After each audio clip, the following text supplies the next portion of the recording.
Feliz Día de Reyes, felices Navidades, y por mi cuenta yo me iría hasta las octavitas, aunque sea una confusión teológica, de la circuncisión después de la llegada de los magos, pero en este día vamos a tratar algo sobre eso. Asimismo les quiero invitar a acercarnos a Mateo capítulo 2, versículo 12. Este va a ser el segundo sermón de una trilogía que tiene que ver con esa temática por otro camino. Y dice Mateo 2:12, pero siendo avisados por revelación en sueños, que no volviesen Herodes, regresaron a su tierra por otro camino. Me gustaría tomar prestado como título esas últimas palabras: regresaron a su tierra por otro camino. En la escena del nacimiento, tal como se presenta en Lucas capítulo 2, verso 8 al 13, aparecen los pastores, aparece un ángel, aparece una multitud de ángeles, aparecen los rebaños del Señor, y este elenco viene a formar la primera imagen que descubrimos en los evangelios sobre el natalicio, la natividad, el nacimiento de nuestro Señor Jesucristo. En otra escena de los evangelios, en este caso la escena presentada por Mateo, vemos simplemente a unos sabios, magos, que vienen desde el oriente. Aparece María y unos personajes extras que dan colorido a la historia, como Herodes, los principales de los sumos sacerdotes y los escribas. Ya se reduce la escena de la Navidad. Y quiero enfocarme hoy a tratar mayormente la escena o el drama que se presenta en Mateo capítulo 2, y de ahí en adelante haré algunas reflexiones para llevarnos a pensar. Número uno, quiero que pensemos en la llegada de los magos a Jerusalén. Versículo 1 dice que cuando Jesús nació en Belén de Judea, en días del rey Herodes, vinieron del oriente unos magos, el griego dice magoi, unos sabios, unos astrónomos, unos astrólogos, unos estudiosos de los astros, y de esa manera se nos trata de ubicar a Cristo dentro de un contexto histórico, el Jesús histórico.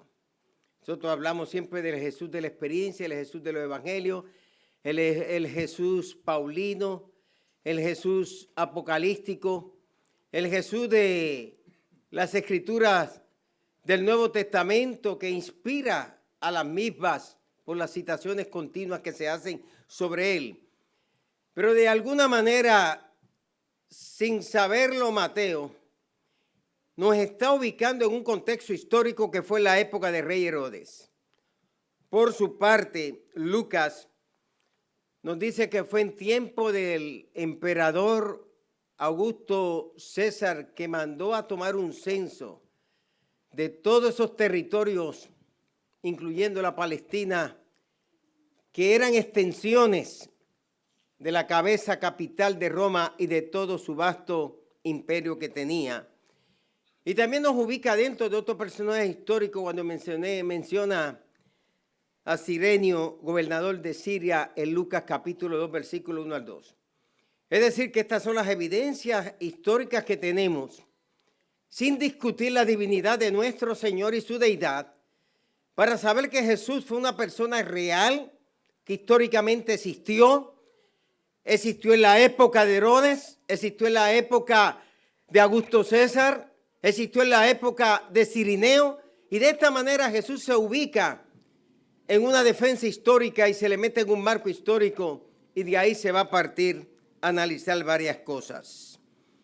José y María tuvieron que hacer una migración obligatoria hacia la tierra en la cual habían nacido, es decir, viajar hasta Belén en Judea, porque es común en esa época que los nombres eran repetidos de un lugar a otro. Posiblemente cuando alguien se movía de un lugar a otro y había una migración de un grupo fuerte, una concentración de personas, ahí se le comenzaba a dar el nombre a ese lugar. Por ejemplo, hay dos Betanias. Está la Betania del Monte de los Olivos y está la Betania que está bien al sur, que se conoce como Betábara, y lo menciona las Sagradas Escrituras, donde Jesús fue bautizado, allí en Betábara, que es la Betania que hoy día está en Jordania, donde está desembocando el río Jordán para entrar al Mar Muerto. De igual manera, habían dos Belén y había dos Betel. Muchos de los nombres son repetidos y esa repetición consta quizás por el movimiento migratorio que podía haber. Número 2, quiero que consideremos la pregunta de los magos en Jerusalén. Versículo 2 dice, diciendo, ¿dónde está el rey de los judíos? Pues su estrella hemos visto en el oriente y venimos a adorarle. Es su estrella. No me tengo que preocupar si es una conjugación de planetas. No tengo que preocuparme si puede ser la estrella preferida llamada Venus, la estrella matutina. No tengo que preocuparme si puede ser la estrella de Júpiter o puede ser el planeta Marte o puede ser alguno de los muchos planetas que hacen sus movimientos rotativos y de traslación alrededor del Sol, sino que simplemente me declara porque su estrella, la estrella de Él, guiados por esa estrella, aplicando los conocimientos astronómicos que ellos de alguna manera habían desarrollado, habiendo convivido y relacionándose con muchos judíos que quedaban todavía en la diáspora por causa de aquellos que fueron llevados en el tiempo de Babilonia, en el tiempo de Media Persia, en la época griega, en la época romana. De alguna manera ellos son afectados por esos judíos de la diáspora, hablando hipotéticamente, y llegan a ese sentir, llegan a pensar, llegan a creer, llegan a desear poder conocer y ver a ese Mesías que había nacido. Los judíos de la diáspora posiblemente conversaban que vendría un Mesías, ese Mesías profetizado por Miqueas y que iba a llegar y que esa era la época. De alguna manera tuvo que haber algo que tocó el corazón de ellos para emprender esa distancia simplemente para adorar. Esta mañana ya iba de camino cuando vi a Arturo que estacionó a la distancia de la 130 bien atrás y Rosa cuando hoy me dice, allá está Arturo, pero ya yo iba y no dar reversa me era difícil. Arturo tuvo que tomar una gran distancia esta mañana, más abajo allá de la funeraria Elcott. Para poder llegar hasta aquí, algunos de ustedes tuvieron que hacer distancias, porque la motivación que había en sus vidas era venir a adorar, no al niño Jesús, no al hombre Jesús, sino al Jesús que murió por nuestros pecados, fue sepultado y como dice el credo, resucitó al tercer día y se sentó a la diestra del Padre y desde allí de venir a juzgar a los vivos y a los muertos. La pregunta es una pregunta que perturba, ese tipo de pregunta que puede estremecer a cualquiera. Una pregunta que cuando lo oyó el rey Herodes, dice la Escritura en el verso 3, se perturbó. Otras traducciones dicen se inquietó, se molestó, se sobresaltó. Y hay muchas cosas que nos pueden perturbar a nosotros ahora que hemos entrado a un nuevo año. Cosas que pueden desviarnos de nuestro objetivo, de nuestras metas.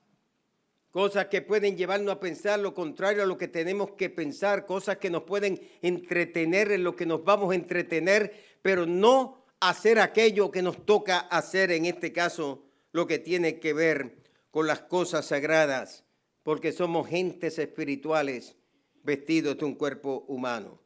Él se turbó.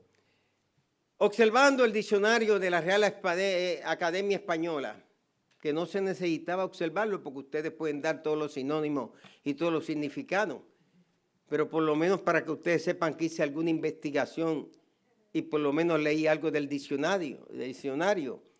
El DRAE declara que turbación tiene que ver con confusión, con desorden, con desconcierto.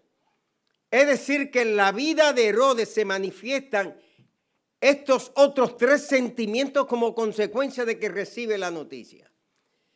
¿Sería acaso que Herodes se está perturbando porque practica una fe genuina?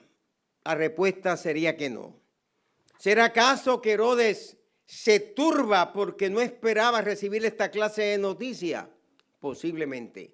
La realidad que Herodes, un genio de la ingeniería y construcción de tiempos antiguos, todas sus evidencias cuando se va a la tierra de Israel, invito a algunos que quieran ir este año con nosotros. Cuando se va a la tierra de Israel te vas a encontrar con Cesarea Marítima, en la misma costa del Mediterráneo. Cuando te mueves de Cesarea Marítima y te vas al área, digamos, de Hebrón, te encuentras con la fortaleza donde está Macpela, está en la tumba de los patriarcas. Allí mismo en Belén inmediatamente vas a ver un monte en forma de cono. Y ese monte en forma de cono, ahondado en su parte central de arriba, se le sumó todavía más al tamaño del monte. Se hizo una fortaleza que solamente se puede ver cuando uno sube allá o si no verlo a través del Google. Muchas veces he estado en esa fortaleza usada por Barcobas y que fue de gran inspiración. Y Herodes la construyó porque le tenía miedo a una señora llamada Cleopatra.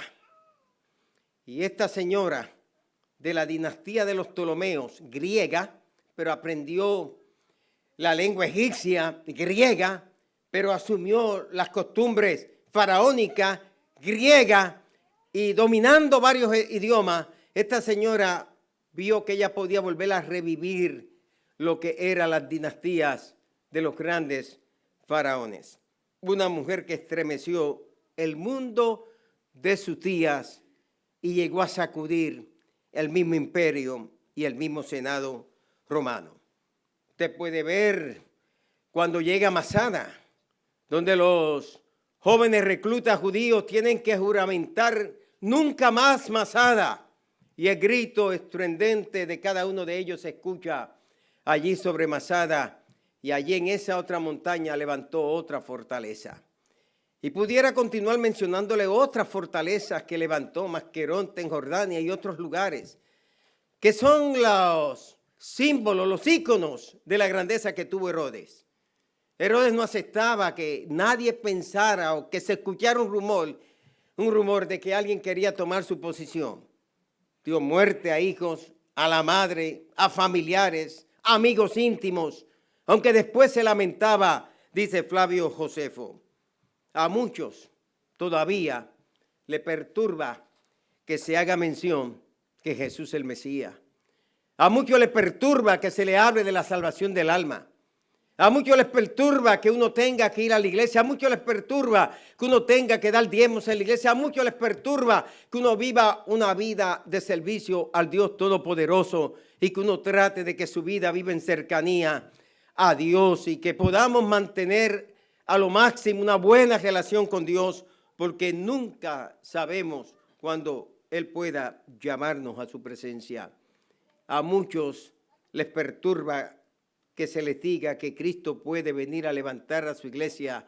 A muchos les perturba que se hable del traslado de la iglesia, que se les hable del milenio, que se les hable del juicio del gran trono blanco. A muchos les perturba aún que se le pueda hablar que esta tierra un día dejará de ser y habrá una tierra nueva, que estos cielos serán estremecidos y habrán cielos nuevos, que las islas desaparecerán y todo se tornará en una tierra hermosa, en una utopía perfecta, en un lugar donde los que hemos sido transformados por el poder de Jesucristo, aquellos muertos en Cristo resucitarán primero y luego nosotros o aquellos de aquí a 500 años o aquellos de aquí a 3000 años o aquellos de aquí a 10,000 años puedan decir que sus cuerpos serán transformados y serán cambiados.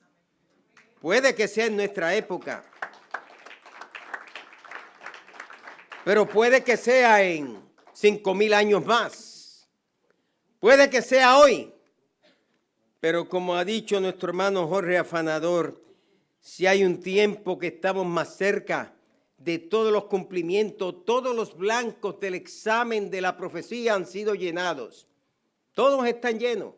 Ese examen de escoja, todas las respuestas han sido dadas y todas apuntan a un cierto, a un verdadero, a espacios que han sido llenados. José Martínez está aquí, el único de la iglesia que este año le toca tomar clases conmigo.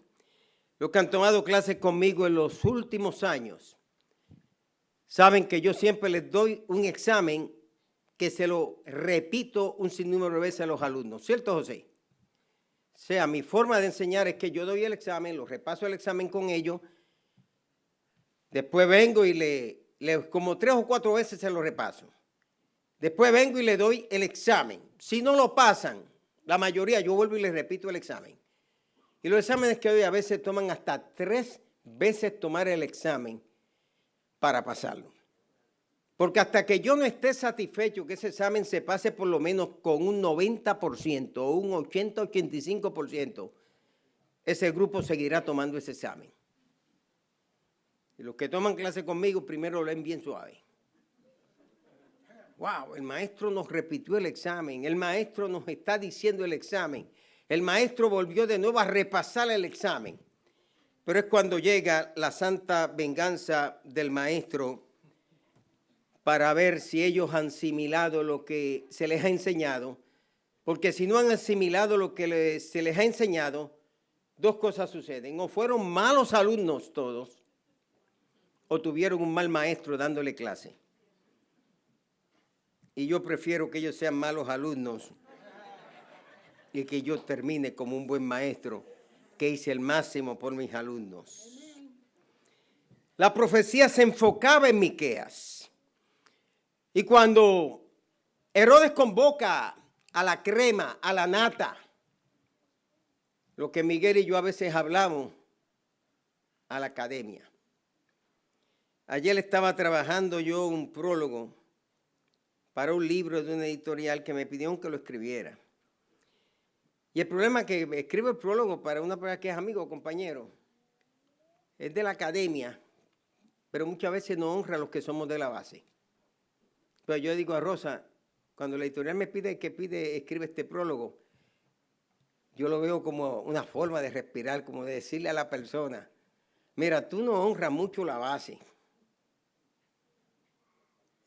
Pero a mí me toca escribir el prólogo para tu libro. Y es a veces que cuando escriben algunos libros un poco académicos, pues ellos me escriben, mira, Quitín, quiero que nos escriba un prólogo para darle un toquecito pentecostal.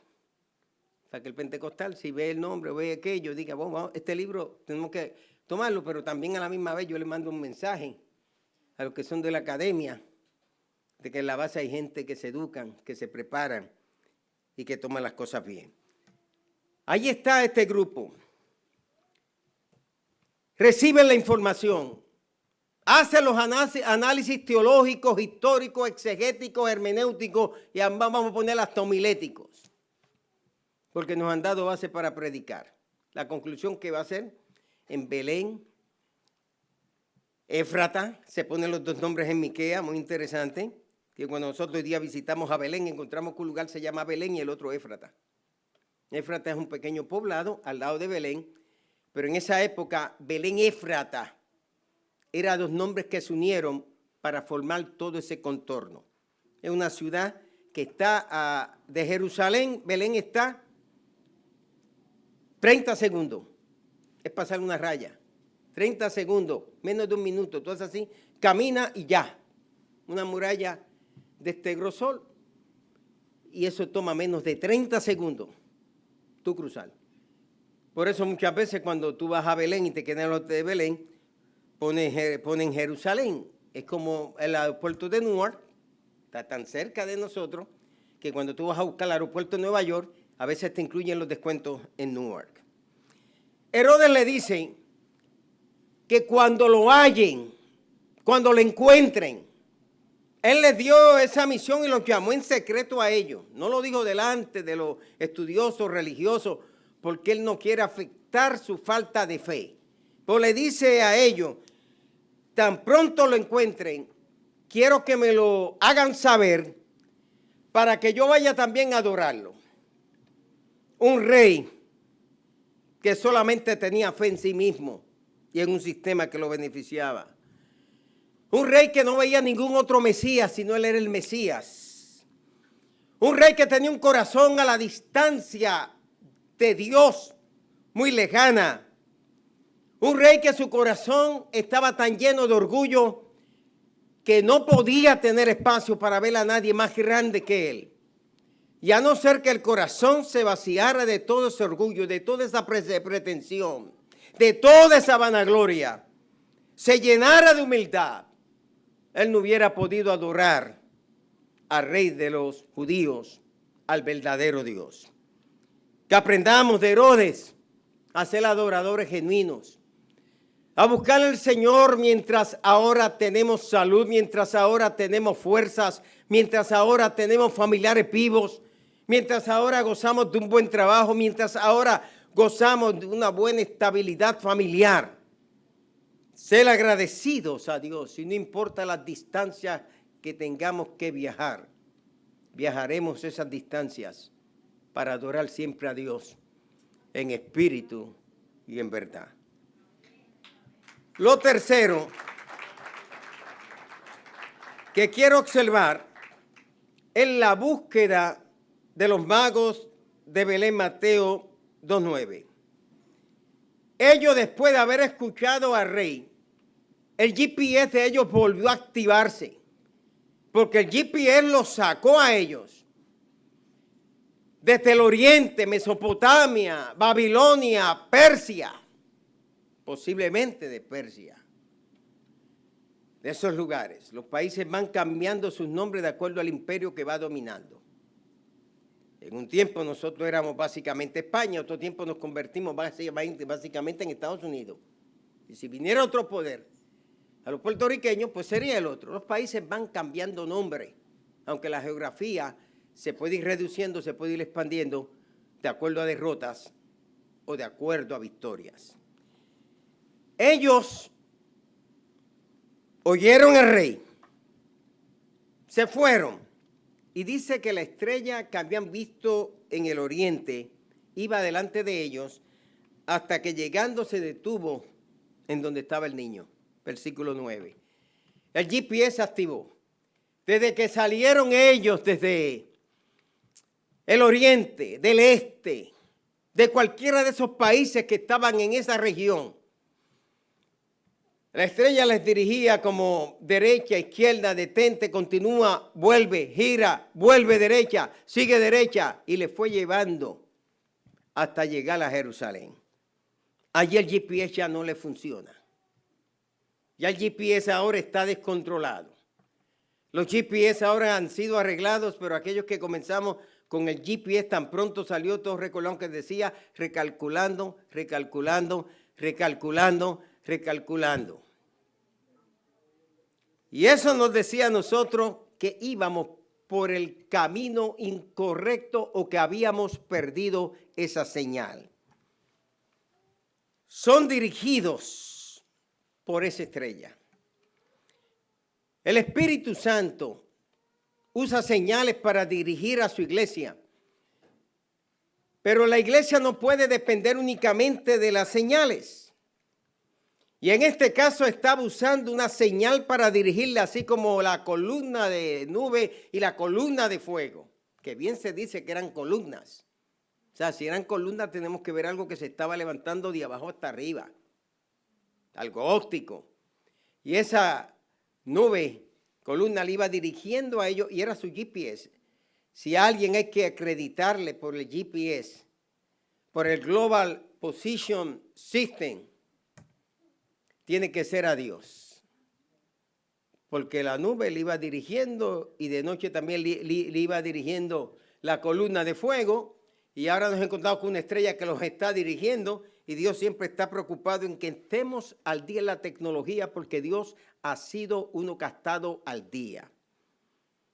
El primer crucero zoológico con gente para cuidar, esa gigantesca arca embarcación que se construye en la época de Noé, el primer submarino que nos da el modelo submarino, el gran pez que se tragó a Jonás. O sea, encontramos a Dios, un Dios increíble, que no hay nada que podamos ver ahora que sea nuevo. Estoy con Rosa visitando a Target, porque le queríamos comprar 2 regalitos a la nena para el Día de Reyes. Porque de momento no encontramos nada y fuimos y le compramos algo bien baratito, de esas tiendas de 1.25 donde nos metemos muchos de nosotros. Pues el pastor y su esposa también son de 99 cents y de 1.25. Del Dollar Tree, somos ahí, que es una terapia. Y cuando le digo a Rosa, Rosa, mira esto, y empiezo a ver unos long plane, discos, 33, volvió la moda de nuevo. La diferencia que ahora cuestan 40, 50, 75 dólares. Y entonces yo di esos discos que tengo guardados allí en la covacha, allá guardado, eso los voy a sacar y me voy a comprar entonces mi tocadisco para de vez en cuando darme mi propia terapia y estar moviendo la agujita encima y poder disfrutar y regresar a ese pasado. Esa estrella los llena de gozo. Y todo lo que el Señor traiga a nuestra vida debe producir gozo, debe producir alegría en nosotros, debe producir regocijo en cada una de nuestras vidas, porque Jesús viene a traer gozo a la vida de las personas.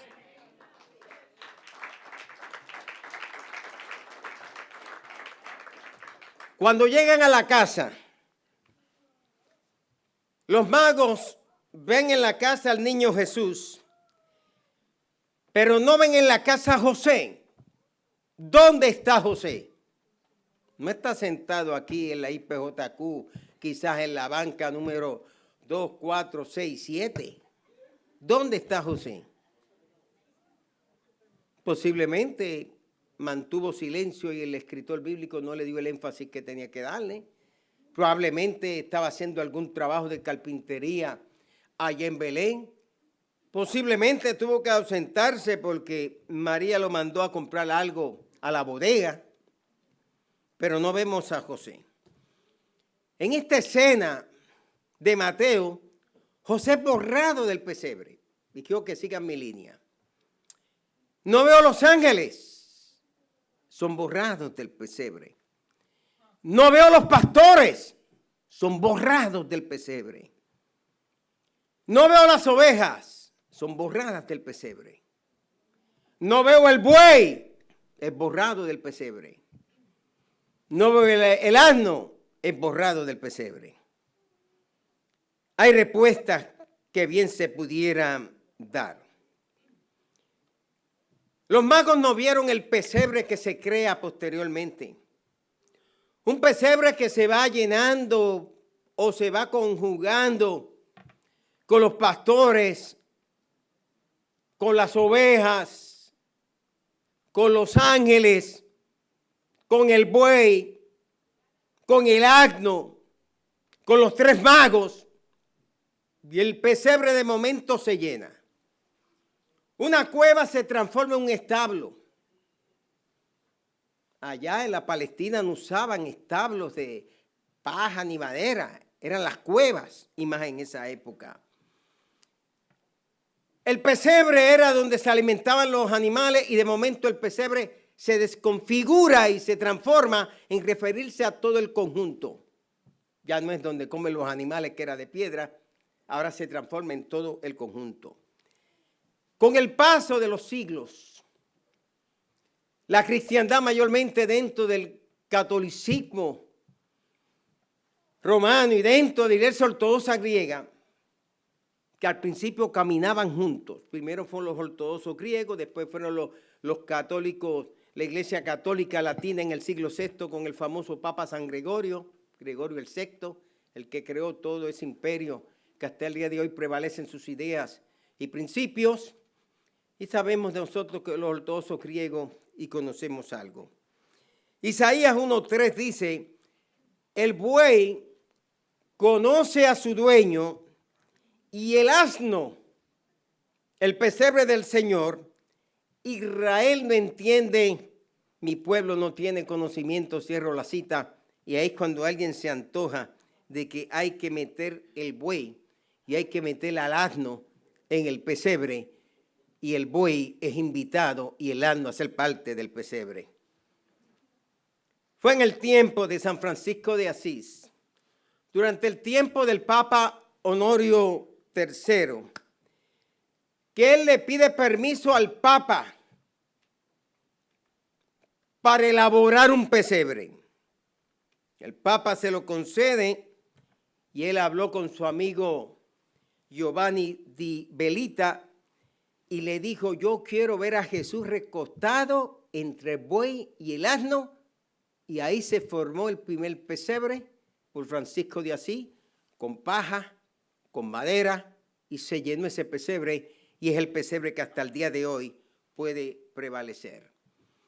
Cuando llegan los magos, no llegan cuando nace el niño Jesús, porque la palabra griega de brefos y paidión nos demuestra que un brefos se está refiriendo a alguien recién nacido, pero el paidión a alguien ya que es infante.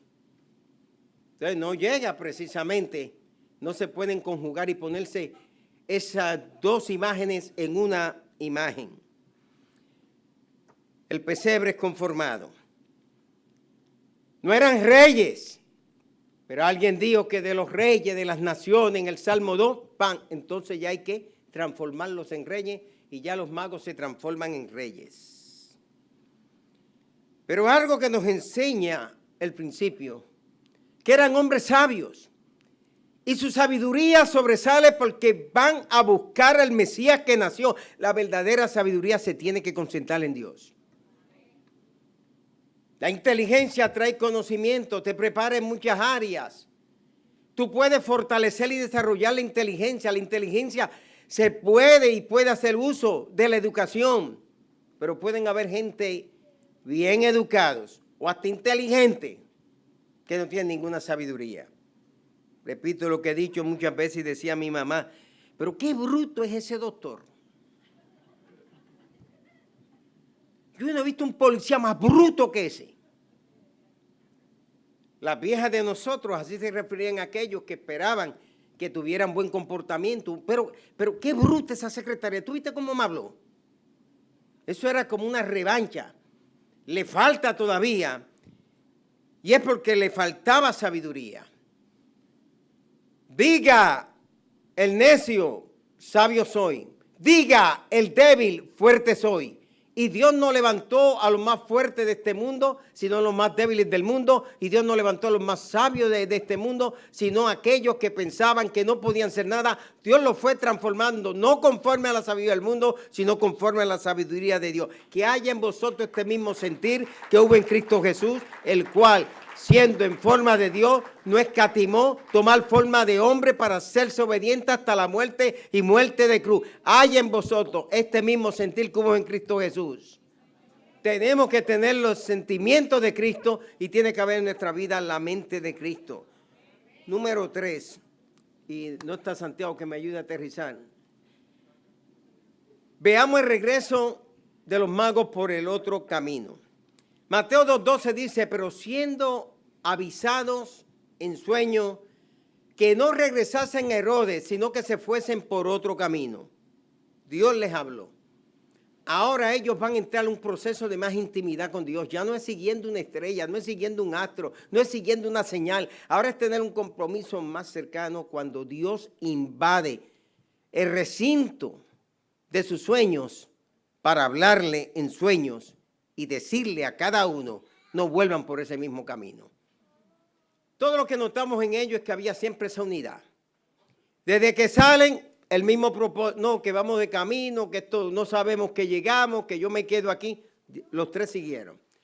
Cuando pierden de vista la estrella del Señor, no, que ahora ya no tenemos GPS, que no tengo dirección, vámonos a regresar. Cuando llegan a la casa, el mismo propósito, aunque no se dice que eran tres, que eran tres magos, ni que eran tres sabios, se dice unos magos, unos sabios, unos astrónomos. No obstante, podemos darnos cuenta que dan tres regalos. Y si no aplicamos la ley de la hermenéutica correcta, tenemos que aplicar la ley de la lógica. Las cosas se pueden interpretar de manera literal, tal como se leen. Pero cuando no se pueden interpretar literalmente, hay que interpretarlas figurativamente, enseña la hermenéutica. Y cuando no podemos aplicar las leyes de la hermenéutica a algo, aplicamos lo que todos sabemos y no necesita ir a ninguna academia ni tener un doctorado, la lógica. Y es ¿qué te dice la lógica? Por eso nosotros cuando enfrentamos un problema, tratamos científicamente de analizarlo y luego de tratar de científicamente analizarlo, comenzamos a hacer hipótesis sobre el mismo y finalmente vamos a aplicar la lógica. Hagamos una torre que llegue hasta el cielo. Literalmente es imposible. Figurativamente hay una respuesta llamada hipérbole.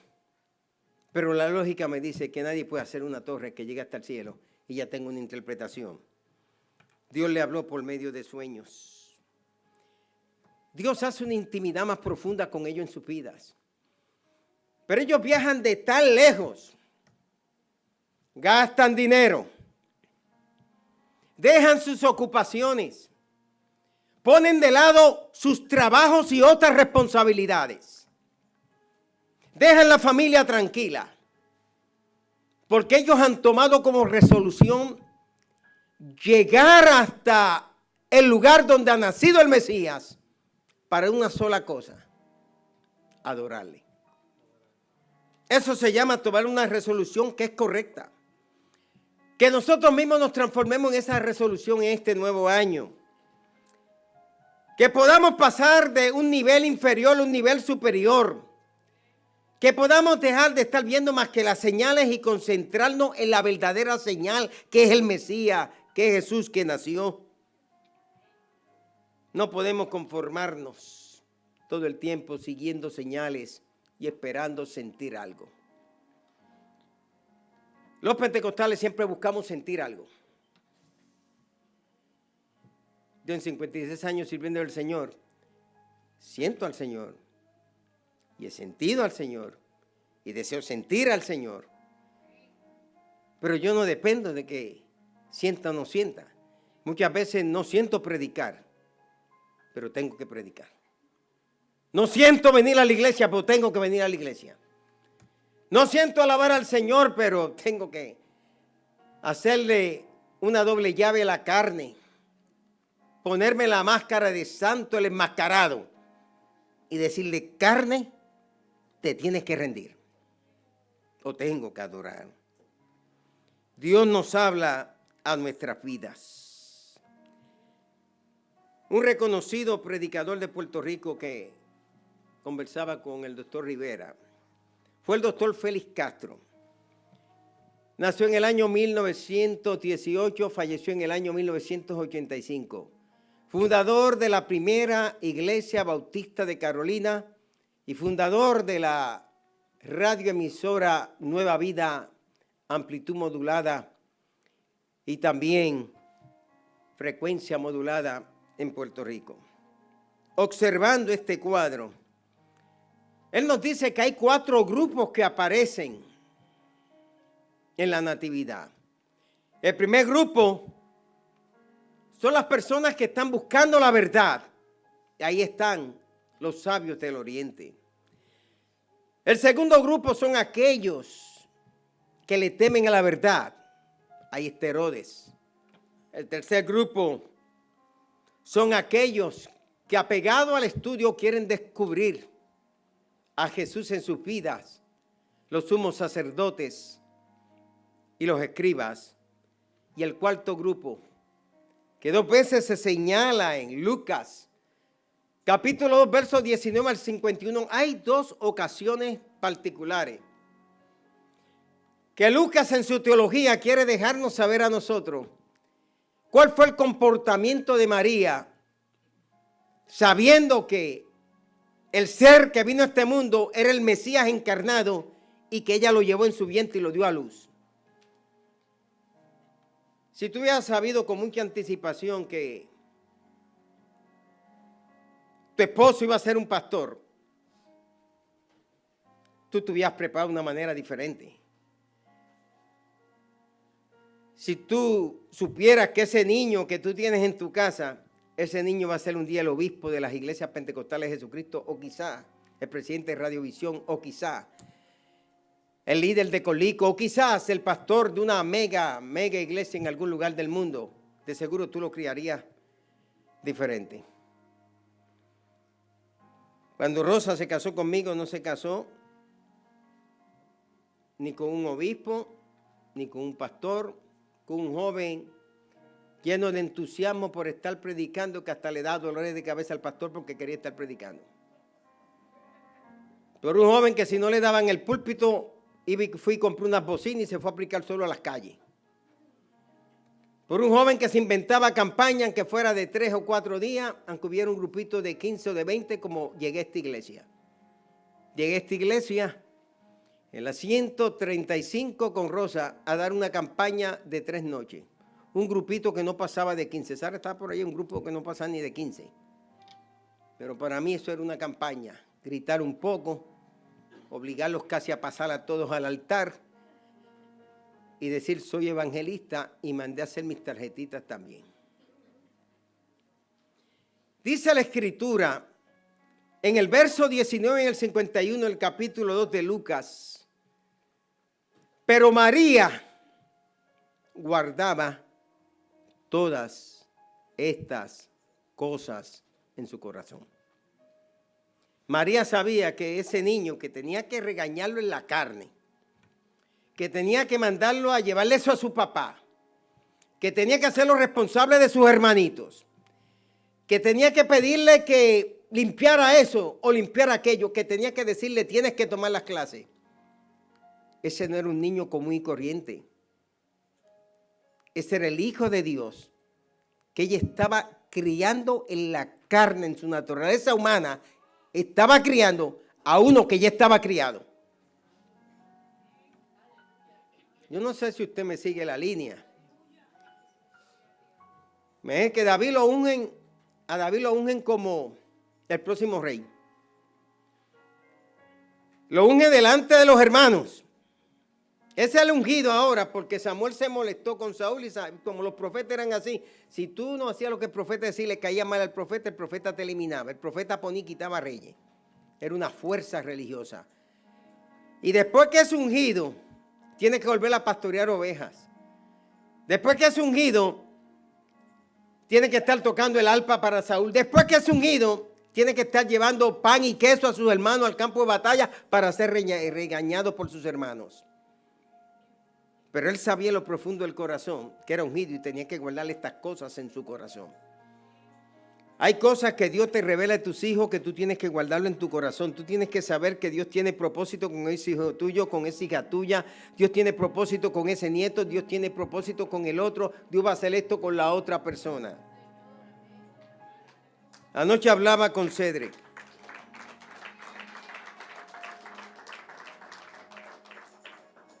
Y estuve ayer como 8 horas trabajando en una entrevista. La grabé y luego en mecanografía tuve que mecanografiar lo que iba a ir en el libro, porque Rosa me dice, Cedric tiene que ser parte de ese libro y hay que escuchar a Cedric hablando en el libro, ¿correcto? Eso me dio un trabajo adicional de un capítulo de 10 páginas. Y mientras conversaba con Cedric, el esposo de Leo Rosado, casado con ella por 39 años, Cedric se casó a la edad de 24 años y Leo Rosado tenía 55 años. Muchos no creían que eso pudiera funcionar, pero fue un matrimonio que duró 39 años.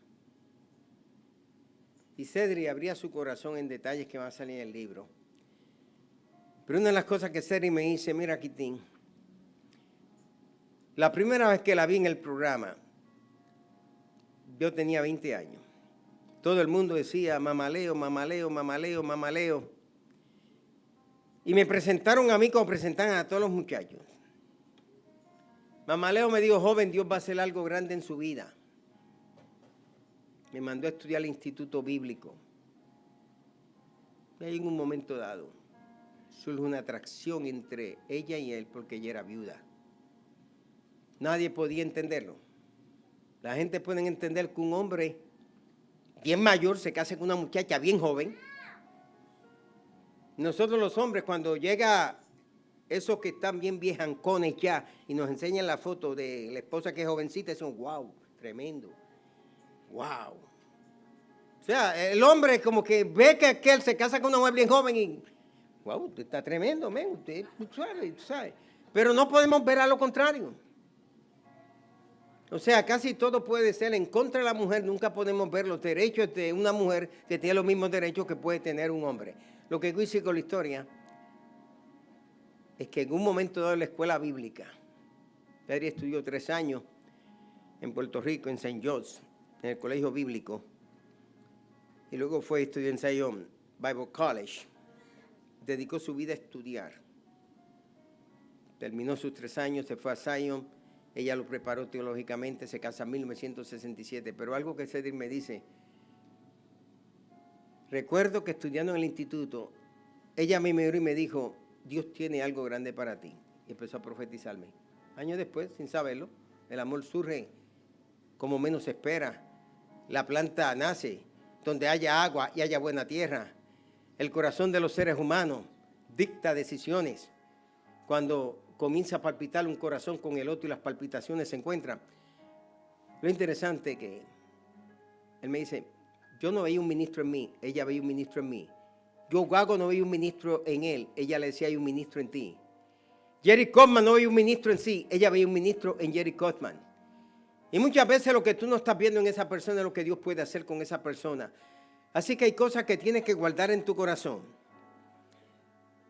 Y si hay que movernos por un nuevo camino, a una nueva experiencia, a una nueva revelación, a un nuevo encuentro, hay que dejar atrás ese camino que nos va a llevar a Herodes, pero no a donde Dios nos quiere tener. Nunca te salgas del camino de nuestro Señor Jesucristo. Si Él te manda a que en el 2023 te metas por otro camino, el camino que se va a levantar sobre lo que pasamos por el 2020, COVID-19, cuarentena, negocio cerrado, no podíamos andar por las calles, guantes, antibacteriales, andando con botellitas, temores que nos movían a nosotros, funerales que no podíamos nosotros estar con la libertad que queríamos estar, como pasó el caso de Hilario Ramona, que muere Hilario y yo tengo que estar haciendo la ceremonia con Felipe y con Jesús. Yo desde la casa con el COVID, allá estaba Jesús con la cámara, está Felipe y tenemos que hacer el primer funeral que hemos hecho en nuestra vida a distancia y ver a esos señores vestidos como marcianos. No pude entrar a la casa funeraria. Cuando le dije a Ramona dijo, no, pastor, no se puede entrar. Y yo tuve que pasar con Rosa por mi carro frente a la funeraria, pararme frente a la funeraria en el área de Roosevelt, ¿verdad? Pararme en el vehículo. Y desde ahí, José y yo hacerle una oración, porque no podíamos ver un amigo que cuando viajaba conmigo, dormía en el mismo cuarto. Yo me llevaba a Hilario para que me diera compañía en los viajes, Porque los viajes yo voy a conocer siempre gente diferente y en lo que me voy adaptando y lo voy haciendo mi familia, tiene que haber un trueque emocional porque yo llego, me recogió fulano en el aeropuerto, me soltó con aquel y a veces hay lugares donde me tienen preso en la habitación porque me sacan solamente cuando voy a ministrar y por eso es que me dedico a escribir. O sea, ministrar no es simplemente que predico en la noche, es que tengo que sacar 3, 4 días, 5 días, 6 días y a veces algunos como Israel Suárez me llevan a hacer visitas pastorales que no hizo en todo el año. Y cuando viene acá yo me desquito con él y también lo pongo a hacer visitas pastorales. Llega el 2021. La misma situación. Estamos experimentando todavía. Llega el 2022. Yo digo, aquí la cosa va a estar mejor ahora. Muchos todavía se han quedado allá con la estrella perdida. No han visto la señal de la estrella todavía. Y ahora entró el 2023, pues la estrella ha vuelto a aparecer. Así que cumplamos con lo que el Señor quiere. Y que este 2023 dejemos atrás lo que el año 20, 21 y 22, 3 años hemos perdido muchos de nosotros en nuestra vida. 3 años. ¿Verdad, María? ¿Verdad? ¿Se cuenta así? Sería el 20, 21 y 22, ¿verdad, Edgar? Casi 3 años hemos perdido en nuestra vida. Se han perdido negocios, se han perdido seres queridos, se han perdido amistades, se perdieron clases. Por favor, no perdamos nuestra relación con Dios ahora en el 2023. Vamos a hacer que este sea un año especial, un año único, un año de compromiso, un año de entrega, un año de celebración. Papá Dios me los bendiga.